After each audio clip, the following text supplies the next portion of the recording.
কত সুন্দর আম ধরেছে অনেক নিচে।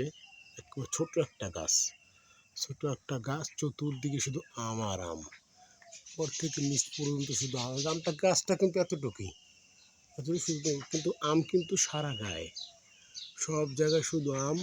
পাতার ভিতরে আমরা দেখাতে পাচ্ছি না আপনাদের, পাতার ভিতরে অনেক অনেক আম লুকিয়ে আছে, কিন্তু দেখাতে পাচ্ছি না। দেখলে মনে হয় যে না, আমের পরিমাণ কম, কিন্তু ভিতরে শুধু আম আর আম। অনেকগুলো আম, দেখতে খুব সুন্দর লাগতেছে। আল্লাহর যে কি অসীম সৃষ্টি, আল্লাহর যে কি যে রহমত, তার বান্দাদের জন্য আল্লাহ সৃষ্টি করে দিয়েছেন। সেগুলো দেখতে পাই। এই কাঁচা আম অনেক টক, কিন্তু পাকলে চিনির মতো মিষ্টি লাগে। এগুলো সব মহান আল্লাহ তাআলার ইচ্ছা অনুযায়ী হয়। আপনাদের দেখাচ্ছি আম গাছটা কিন্তু অল্প একটু ছোটো, ওদিকে ভিতরে কিন্তু অনেক আম দেখা যাচ্ছে। দেখতে পাচ্ছি যে অনেক অনেক আম আছে। সবই আল্লাহর রহমত, আল্লাহর সৃষ্টি।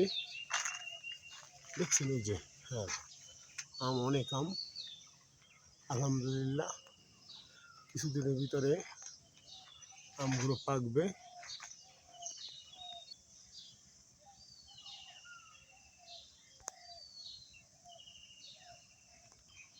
খুব সুন্দর, দেখেন আপনারা।